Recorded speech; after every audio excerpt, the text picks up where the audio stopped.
Hello, BookTube. I went on a bit of a, I know, my daughter calls it thrifting. So we went to Listen in West Lebanon, New Hampshire, and I picked up some books. Then we went a few other places, and so I'm going to start out with a place different, the grocery store, where I picked up this National Geographic Pirates. It's obviously a magazine. But this is for my The Great Pirate Project. My little foray into pirate nonfiction. Plenty of folks are in the project with me. I'm just at the stage now where I'm collecting things. I don't know if, I guess you can see it. I'm terrible at this. Starting from right near where that book is, all the way down to about there are pirate books. So I'm slowly accumulating them. So if you have any interest in it, let me know. Also, I did pick up so now we're into the thrift store books. So paper is 75 cents, hardcovers are $1. So this is paper, and this is Treasure and Intrigue: The Legacy of Captain Kidd by Graham Harris. It's not one I've ever seen before. I'm getting a little bit of glare there. It is cold here today, so I think I don't have my watch on, but it's like it was in the 40s early on.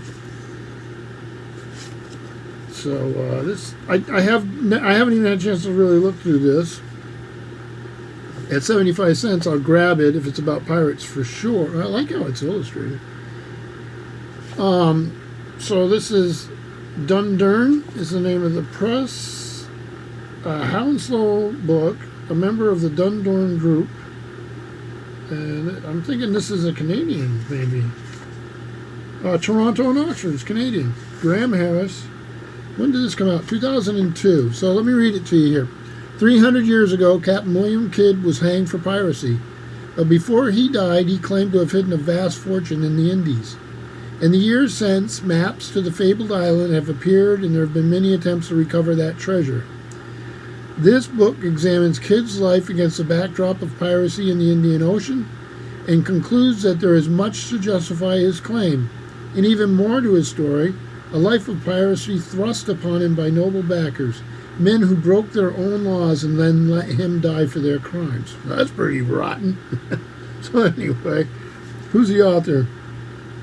Graham Harris is a retired civil engineer living in Prince Edward Island. He has authored and co-authored a number of articles and books of a technical and historical nature, including Oak Island and its lost treasure. Well, there you go.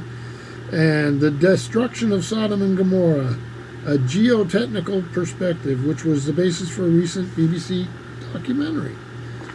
So it looks like it's really going to be interesting. I don't know much about it. If anybody does know about this book, please let me know in the comments. Newgate Prison. So yeah, there we go. So should I go in any order? Nah, I'll just do it how they show up. So this one, A Certain Somewhere, Essays from Preservation Magazine, edited by Robert E. Wilson. Let's see here, Random House, New York, 2002. And let me see what the blurb here is by E.L. Doctorow. This is a book of love of place stories. The writers confess their attachments to certain cities, houses, islands, countries, rooftops, sandlots, coastlines, rooms. As you walk with them through the through this subtly meaningful book, wow, that was rough, you may have to admit to a certain attachment of your own. Now, it has some writers in it that I really like. So they're writing about their homes or their places. So we have, I'm just going to name some of the ones I'm really excited to see. Reeve Lindbergh, who lives here in Vermont, but hers titled The Spirit of Maui. Noel Perrin, another Vermonter, but Dartmouth College professor, so his connection to Vermont and New Hampshire. This is Something There Is That Loves the Wall. sort of play on Robert Frost's poem. Jan Morris, the great travel writer, A Fine Madness. I've seen pictures of her house in Wales, a book lover's dream. She passed away, a year or two ago. Let's see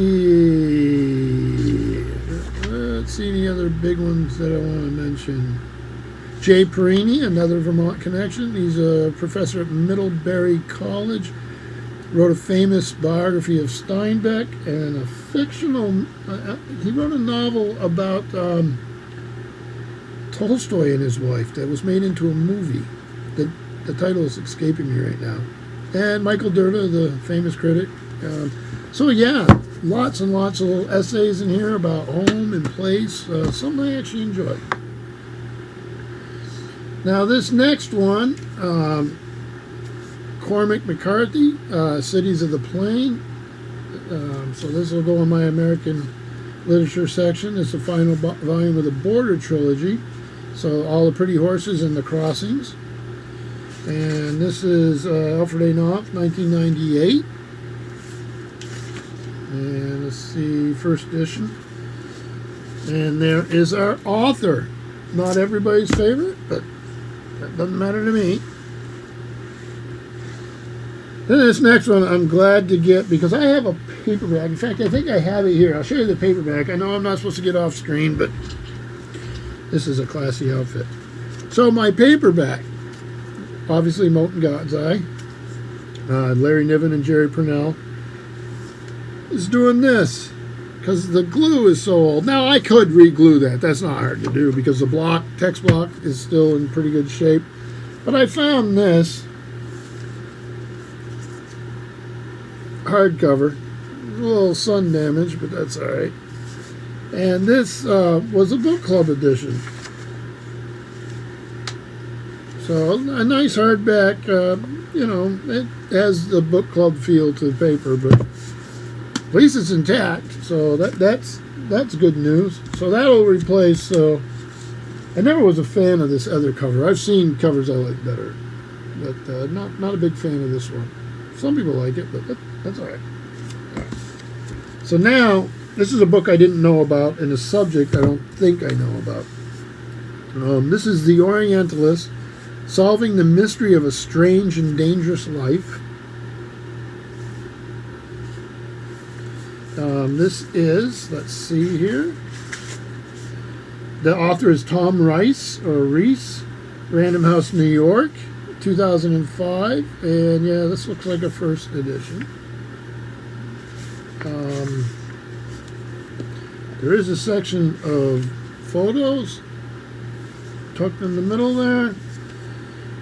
Lev Nussenbaum was a Jew who transformed himself into a Muslim prince and became a best-selling author in Nazi Germany. Born in 1905 to a wealthy family in the oil boom city of Baku, at the edge of the Tsarist Empire, Lev escaped the Russian Revolution in a camel caravan. He found refuge in Germany, where, writing under the names Assad Bey and Kurban Said, his memorable books about Islam, desert adventures, and global revolutions became celebrated throughout fascist Europe. His enduring masterpiece, Ali and Nino, a story of love across ethnic and religious boundaries, published on the eve of the Holocaust, is still in print today. It's not a book I know, though. But Lev's life grew wilder than his wildest stories. He married an international heiress who had no idea of his real identity until she discovered him in a tabloid scandal. His closest friend in New York, George Sylvester Virek, also a friend of Freud's and Einstein's, was arrested as the leading Nazi agent in the United States. Lev was invited to be Mussolini's official biographer until the fascists uncovered his true origins. Under house arrest in Amalfi cliff town of Positano, Lev wrote his last book, scrawled in tiny print in half a dozen notebooks never before read by anyone, helped by a mysterious half-German salon hostess, an Algerian weapon smuggler, and the poet Ezra Pound. Tom Reese, or Rice, I'm not sure how to pronounce it, spent 5 years tracking down secret police records, love letters, diaries, and deathbed notebooks.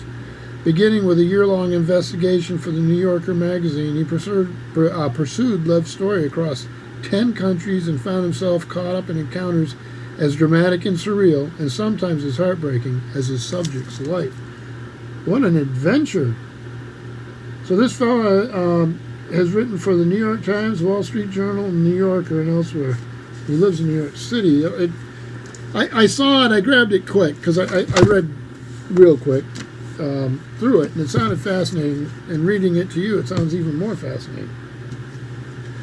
And this next one is a replacement for a volume I have, and this famous A.S. Byatt Possession. A nice hardcover here. Random House, New York, but about 1990.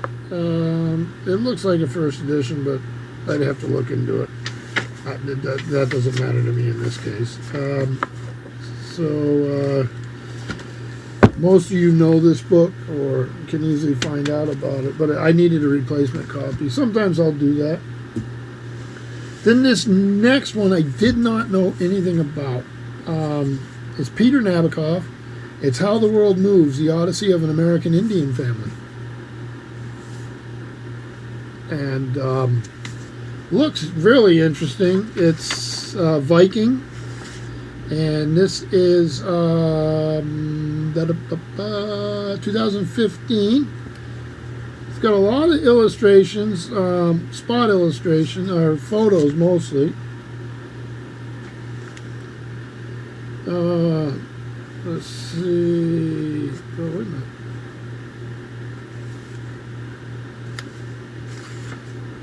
Look at the doors. Oh, this is Adolf Bandelier, who they have a park named after in New Mexico that I've been to. And I thought, yeah, so my wife and I went here on our honeymoon. Well, we stopped by for the part of the day, Acoma Sky Pueblo in New Mexico. So this will all be about a southwestern native family.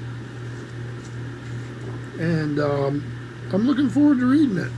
So we'll see what their trials and tribulations must have been like, right?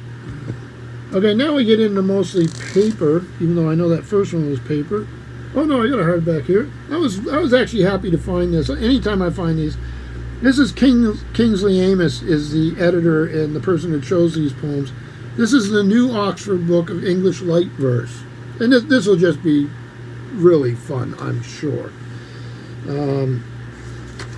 Chosen by Kingsley Amis, Oxford University Press out of New York, 1978. Let's see. We got let's see, Rupert Brooke, Wagner, excuse me, T.S. Eliot's Skimbleshanks, The Railway Cat, J.R. Pope, A Word of Encouragement, W.H. Auden. What do we have by W.H. Auden? From Letter to Lord Byron. So this will be great fun, and I'm sure there'll be plenty of these that I have never, ever read, and some that will be old friends. All right. So here's this is an Oxford World Classics. Again, one I needed for my library. I don't think I have a copy anymore. This is Daniel Deronda by George Eliot. It seems to be in fairly good shape. I always look through these because an awful lot of times I have some folded down pages, but I can fix that. I'll do that after the video. You don't need to watch me do that. A lot of times I'm quick to check these for highlighting and underlining and marginalia. If it's marginalia, depending on what it is, doesn't mean I won't get it, but usually I don't get it unless it's fairly clean, and this one is. I'll put those aside, put that aside, and just get through some of these. The next one I got was another Canterbury Tales. I have several editions. This is World Classics, Oxford World Classics, and this is translated with notes by David Wright. I've got to go double check. I thought I had one of his, but I may not. So it doesn't cost hardly anything, so sometimes I'll just grab something on a chance even I have it, right? Then another classic, but this one is a Wordsworth classic. And again, I don't think I have a copy of this anymore. And this Tristram Shandy by Lawrence Stern. And I like to have a copy around, and that way I can something in here. That way I can reference it if I need to. There is a little teeny spot of underlining. You can tell they didn't get past page 12.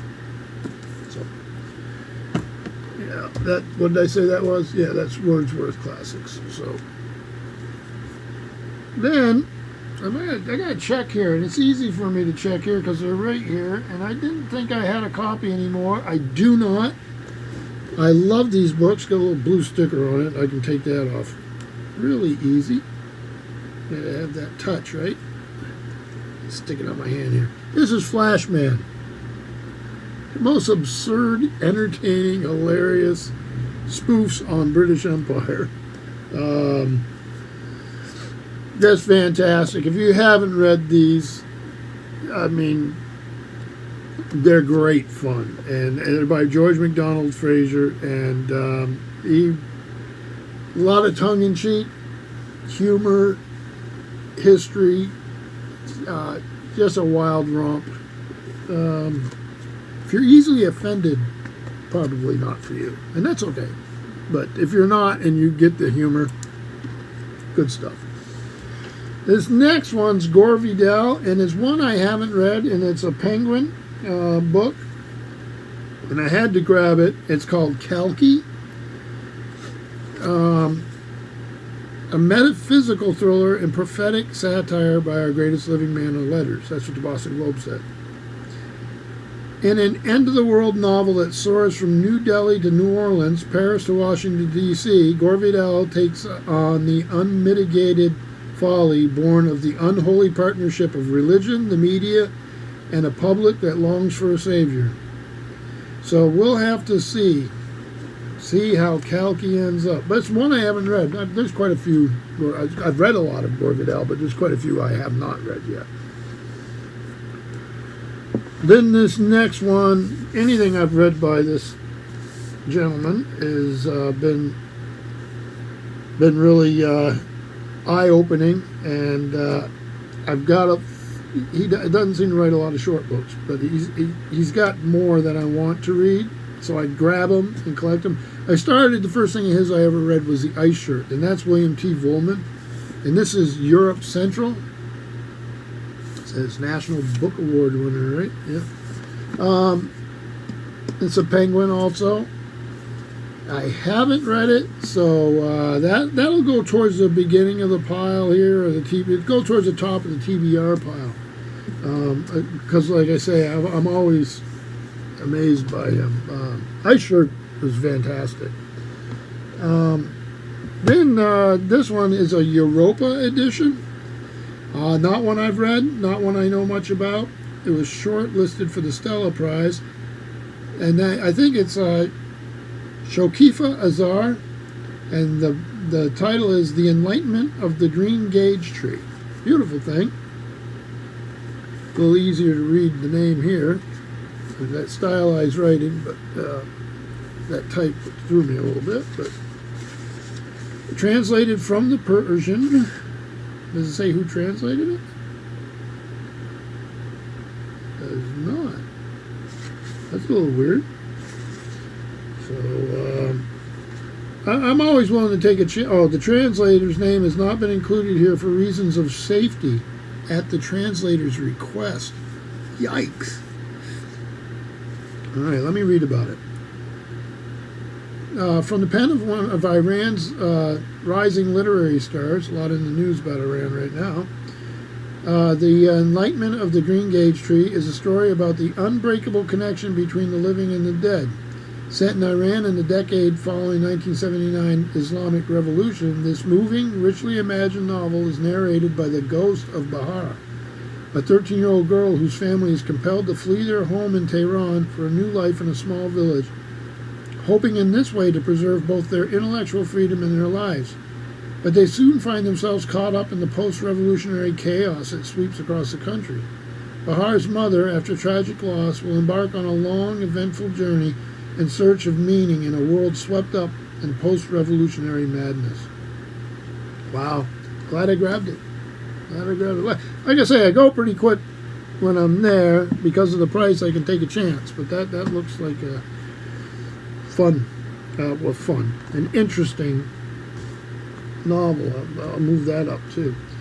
But two that I won't be reading anytime soon, but was thrilled to find because I haven't had copies of either one of these in years, and I'd love to collect the whole group of them. And I know booktubers who do. Scott Danielson immediately comes to mind, right? And that's these best of. This is classic science fiction introduced by Ray Bradbury. The Best of Henry Kuttner, a science fiction book club selection. In great shape, a little yellowing on the pages, but it's old. Ballantine Books, New York. And this is 1975. So Catherine Moore Kuttner and the estate of Henry Kuttner. All right, let me see what we got here. Oh, Mimsy Where the Boar Grows, very famous. And I'll just hold it up there and you can hit pause and you can see exactly what's where. So thrilled to have this. And then the next one is The Best of Damon Knight, introduced by Barry N. Malzberg. And also in really nice shape. It's very rare for me to find two of these on the same day. Again, this one's published by Pocket Books, and it's 1976. And okay, where are they going to do this? They got an introduction. We'll see. I'll hold this up for a second so you can pause if you want to read the titles. And then The World's Shortest Introduction. But it's by him, so maybe he... yeah, Damon Knight, introduction. 2 paragraphs, barely. But we know Malzberg did his own introduction. Maybe that... Yeah, that's a little... What the heck? That doesn't make any sense. Oh, Malzberg did one here before the Table of Contents. So, that's a little weird. So yeah, thrilled to have these. So some things I don't know about, this being one, that I'm taking a happy chance on, which is part of the fun, right? And then a couple that I know about that'll just immediately go with the collections. And then some familiar authors. Well, here's two right off the bat, where I know the authors, have read the authors, but haven't read the particular books. And then rebuilding the library. Well, that's all of these, right? Placeholders for things that, well, placeholders probably being replaced or just missing. So I don't know if I can do a Steve Donahue pyramid. He'll think I'm a wimp. He probably already does. So what we'll do is I'll do it in 2 sections. So here and here, and I spent less than $20. Glad to have all this stuff. Hope everyone's doing well. So a little bit of a book haul, a little bit of the pirate project that I'm doing up here. Collecting volumes, and that one looked pretty good actually. So we will see. I hope everyone's well, and enjoy the rest of your weekend. Thank you, BookTube.